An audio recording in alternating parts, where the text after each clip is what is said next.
Mission drift is a serious and pervasive issue across all sectors of American leadership, from the corporate world to the nonprofit to religious organizations. It is considered a major threat because it slowly erodes an organization's core purposes, values, and effectiveness, often without detection, and the consequences are significant. So when was the last time you did an assessment to know how far your business or your church, your nonprofit, has veered off your core values? Stay tuned as we discuss this topic, and we'll provide you some resources as we finish up this podcast. This is the Unconventional Ministry Podcast. I'm Dennis Weens, the Senior Impact Catalyst at Sat7 USA. Sat7 USA is our sponsor, so I invite you to go to their website, sat7usa.org, and read some of the stories of what God is doing across the Middle East and North Africa. And then make a comment, leave a like or a share of something that touched you, and share why it touched you, and that'll mean something to your friends as well.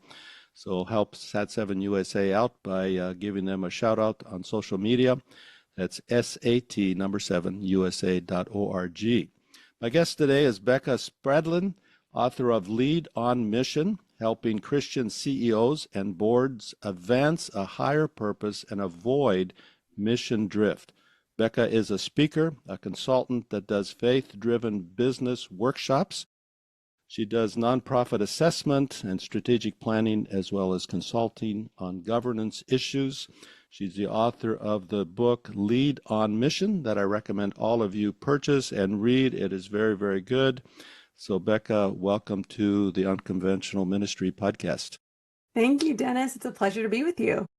It's great. And we met at the Christian Leadership Alliance, and you've written a book, and I'm working my way through it. You have an amazing number of case studies in that book. Must have taken you years to compile all that and put it into a book. It's really interesting to read. And, when there's a book out, I'm always curious, what's the backstory to the book? What was it in leadership that stuck out to you that you were compelled to compile and write a book on it? Yeah, well, thanks so much for the question. I didn't initially set out to write a book, but I had a curiosity. So most of my career, mission drift has been an issue, whether it's in the nonprofit space or socially oriented business.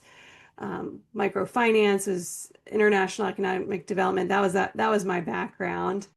And I came to work at an organization called Hope International, where they pair microfinancing with the good news of Jesus Christ. And it was a great fit for me. And right around the time I joined the organization, the CEO, Peter Greer, wrote a book called Mission Drift. And it really focused on the issue of mission drift in nonprofits. And it kind of gripped me. And because of my background doing assessments and ratings in the microfinance space, they had me create an internal assessment to know not if, but where we might be drifting as a Christian nonprofit organization that works across the globe, across different contexts. And so I had the pleasure of piloting that in 2014. And as Peter's book on mission drift got traction, people, would come to us and say, could you come do an assessment for us, a workshop or something? We're concerned about mission drift, but we don't really know where to get started with it. So I kind of stumbled into this work that now I do through On Mission. So now I get to help and provide self-assessments and resources to nonprofits and faith-driven businesses. But the research for the book really grew out of a lot of our focus in our work was on the nonprofit space. What about all these faith-driven entrepreneurs, faith-driven businesses that are popping up? How are they integrating faith? What does that look like in a for-profit context? And is drift happening? And if so, what does it look like? How can we avoid it? So I started with that question, and the more and more people I talked to, I realized how pervasive the problem was there as well, and wanted to get some ideas together, get case studies together, those that have drifted and those that haven't, so that we can learn. We call these faith-forward leadership practices so that we don't drift and that we do a good job of cultivating the faith dimension of our workplace. So isn't it true that drift will happen? It's inevitable. unless you're ultimately really focused on not drifting. But for our podcast listeners that are in business, if you're not really focused on the mission drift, it's inevitable they're probably drifting. It So, is, I say drift is the default, whether you're in nonprofit space, whether you're in the for-profit space, whether you're a church, whether you're here in another country, drift is the default. So we say it takes uncommon intentionality to work against this. This is the force, the current that we're working against. So what are those uncommon intentional steps that we can take? so in your book, you talk about the shadow side of a Hmm. faith at work movement that often gets overlooked. So I got several questions in a row here. You can answer all in one. Define faith at work movement. Hmm. I think just to be clear with our podcast listeners, what we're talking about. What is the faith at work movement, and then what's its shadow side? And then we'll follow that up with some resources or some next steps people can take. So what is faith at work movement, and what's the shadow side? Yes. So the faith at work movement is really how are we trying to address or cultivate in some way the faith dimension of our workplace? It can be the people that are employed by the organization, it can extend to their families, it can extend to vendors, it can extend to other stakeholders. But recognizing, it starts with the recognition that people, we all have a spiritual dimension to us. In a workplace, in this community, are we going to choose as leaders, business owners, to cultivate that, to address that, to create space for people to opt in, to learn more, or even just raise the question of God in the workplace? So it can look really differently across organizations. And I think abiding is really critical if you're that business owner or leader, just abiding in the Lord to know what is He calling you to do with the position and the resources and the people that He's given you to shepherd, to engage with every day. So it can look very informal or it can be more formalized, or a combination of both. So that's the faith at workplace. Um, the shadow side is really that tendency that over time, all the intentionality to share the love of Jesus in the workplace, to raise the question of God in the workplace, whatever that might be, that will typically be lost in a matter of months after a single leadership or ownership transition in a business context. It happens in nonprofit context as well. I think things like the board and other stakeholder groups may slow the progress in a nonprofit context, but in a business context, they're just case studies of, you take a decade to build this culture that's so special and cares well for the team, you know, socially, spiritually, just personally, and then it's all lost in one sale, just in a matter of months. Even if the leader stays on, sometimes just the new ownership change, and you completely see that culture go away. So for our podcast listeners in leadership, whether it's business or nonprofit, or we got pastors that follow the podcast, what are some common pitfalls that they should be looking for Hmm. in this area of faith in the workplace? Yeah, so there's two. I would say the first one, especially in the business space, as I started doing the research, I was really concerned about the topic of mission drift. But in the course of going through, I feel like there's actually a really big pitfall of just the missed opportunity of bringing faith to work or addressing faith at work. And that missed opportunity, if you look at Barna stats or other stats, you see there's a decline in people attending church that's been steady and happening, as well as those who are raised in the church. Most of them will leave the church right around the ages of 18 to 29, right when they're entering the workforce. So there's a huge missed opportunity to actually bring faith to work and create faith moments at work, or to share your faith or at work. And you need to be careful about how you do it. Maybe you use chaplaincy, maybe it's just starting by praying at your desk or having a Bible in your office. There's so many ways to get started. And that's why the abiding and seeking the Lord is really important. But I think the first pitfall is there's a missed opportunity. Most Christian-led owned businesses are not really doing anything significant to address faith in the workplace.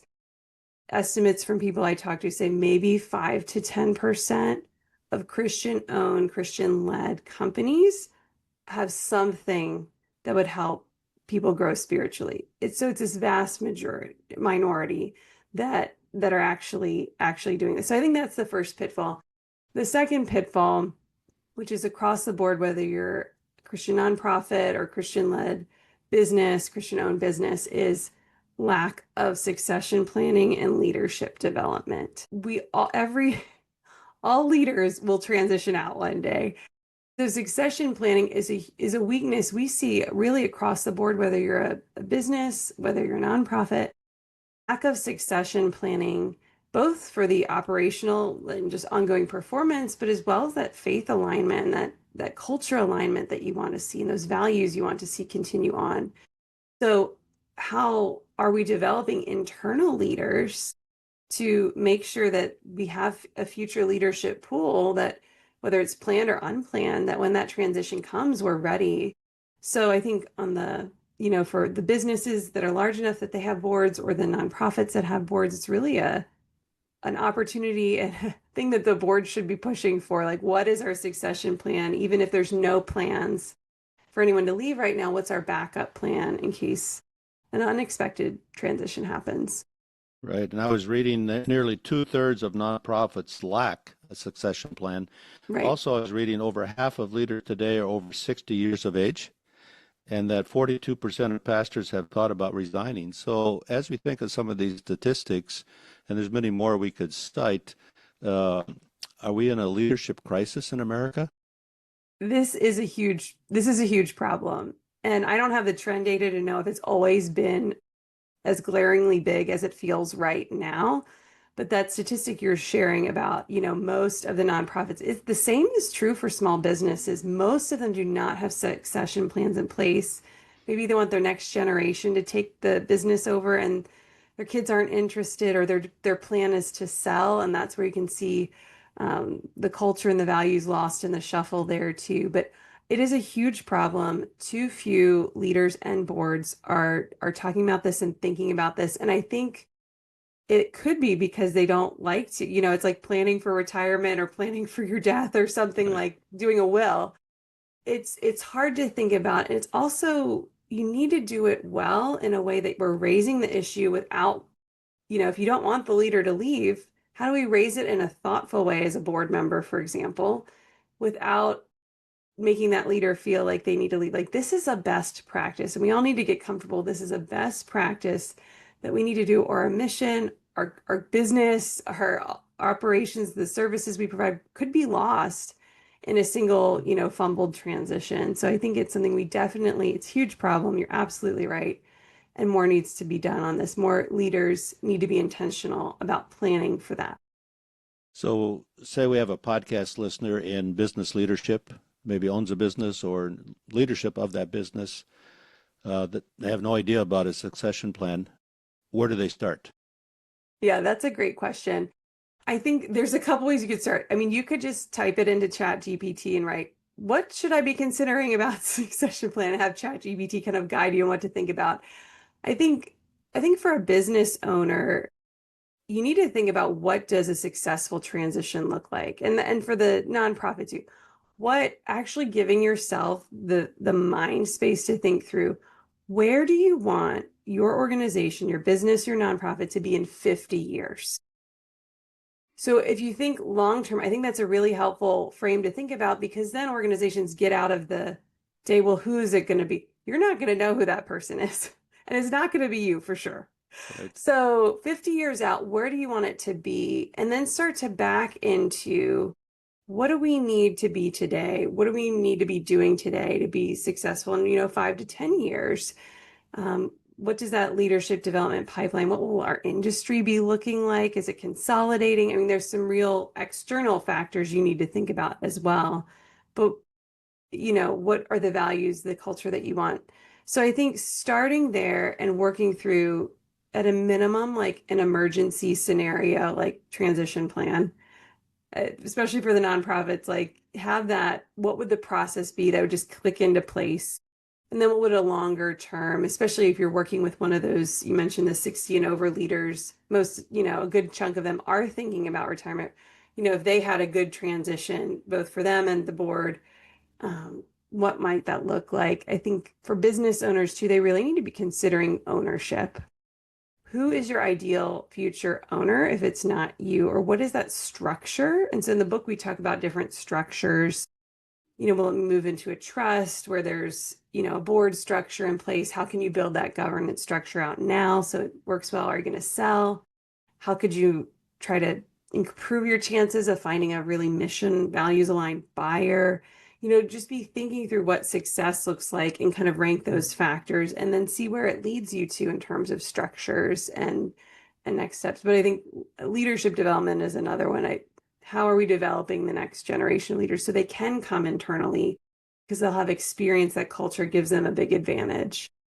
Right. And I know in your book, on your website, you offer a free assessment. Mm-hmm. Now, that assessment, we'll talk about a little bit later, but is it mission drift only, or does it also talk about succession plans? Yeah, so there are two self-assessments on the website. Their Faith Forward Leadership self-assessment focuses on businesses, and the mission-driven nonprofit focuses on nonprofits. And so what you'll find is an opportunity to reflect on 30 or so best practices. So for those organizations that demonstrate what we call uncommon intentionality, it helps you learn what are those practices. And then you can reflect on a scale of, 1 to 5, like how are we doing? Do we strongly agree, somewhat agree on these things? And then it'll give you a nice like kind of score and a nice kind of immediate report to know, hey, I want every client we work with or everyone that takes a self-assessment to really celebrate the things you're doing well, because there are going to be things on there you're doing well. It's organized by define, protect, champion. Maybe you have really great definition of what that core mission is. And it kind of breaks down what areas it might be. So for example, succession planning is one of the practices in there, but it's one among 30. So there are different things. So it'll give you a sense of how well am I doing on succession planning relative to some other things that we encourage and that we see in our research from these nonprofits and businesses that are doing a really great job of advancing a mission beyond a single leader's tenure. So give your website so our podcast listeners can go to your website, and from there they can find your assessment. Yes, so visit onmissionadvisors.com. So it's onmissionadvisors.com, and you'll see a button there at the top of the page and at the bottom to take the free self-assessment. Okay, moving on, for young leaders or young people in business that want to become or are moving into that leadership role of their business, of their nonprofit, what are some habits they can develop now that will help them when they're in senior leadership? Absolutely. I think two pieces of advice beyond the abiding, which is critical whether you're a young leader or the CEO business owner, abiding and tending and caring well, you're prioritizing your relationship with Jesus Christ. That is going to be critical for every challenge and opportunity you face. Um, Beyond that, as a young leader or rising leader in your organization, I always say be curious. Be very curious. And I love that scripture in the Old Testament, and it talks about how when your children ask you why do we do these practices, why we have these habits and rituals, tell them all the good things the Lord has done for you, how you've seen God, how he rescued you out of Egypt. And so you see this pattern with the Israelites. Now, certainly the Israelites drifted, but the intention was there that both the leaders would be having these rituals and practices and habits that communicated something, and the next generation is asking. So the leaders need to be intentional, and the next generation needs to be asking. And when you have those in place, you do retell the God stories of the moments you saw God show up in your organization. And that helps reinforce the culture with stories about what does it look like to live out these values? How have you seen God at work? So I'd say be curious, ask about the history, ask about how God has shown up in the business, and encourage senior leaders to be telling those stories. Even if people aren't followers of Christ, people don't resist or have a lot of yeah, hesitation about people's stories. Your story is your story. And if we can tell more stories about what we've seen God do and the younger leaders can be more curious, I think it reinforces that culture. Every time I have a guest on, the 15 minutes of the podcast goes so fast, but this is fascinating listening to you talk about this. For the podcast listener in business, a lot of times maybe there's tension between running a strong business and Hmm. living out your faith. Hmm. And maybe that's more the people than we think. But what advice would you have for those that are overwhelmed by this tension? Yes, I think it is a tension. I think it's no reason to lack courage and take a step there. And that's why we really emphasize, you need to define, you need to protect and champion the higher purpose the Lord has given you. And I was using that model for several years, and I'm like, something is missing. And it's really the abiding piece that I come back to.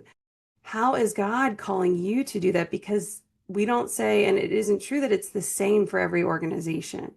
Some of the best practices absolutely carry over, but I've talked to business leaders that put a "How can we pray for you" button above the fold on their website, while other companies won't do that. Maybe they're praying at their desk, or they're offering to pray for people, or maybe they just bring in chaplaincy or something like that to provide that care for their team without it maybe feeling as much of a conflict for, you know, people, whatever the fear is. I think there's a lot of fear in people's mind that prevent most Christian business owners and leaders from taking a step. But I think naming those fears is probably a good place to start, surrendering them to God and listening, God, how do you want me to live out my faith in the workplace? And that's true regardless of your position. How does the Lord want each of us to live out our faith in the workplace? And then there's an obedience that follows. It whatever fear is in people's mind, I think the enemy is using a lot of that to prevent people from even taking steps in this direction. Right. But I think addressing those fears is really critical and being prudent about it. I would say starting with prayer and also having good aligned community in this, whether it's other leaders, peer groups, someone at church you pray with that's praying with you about this. Because left to our own, we'll stop praying about it. We'll forget about it. There's an urgency, there's a fire that needs to be put out. It happens to all of us in all areas of life. But I think having that community and accountability and support to take those steps that feel like steps of faith that are really like getting us outside of our comfort zone, I think that's really helpful too.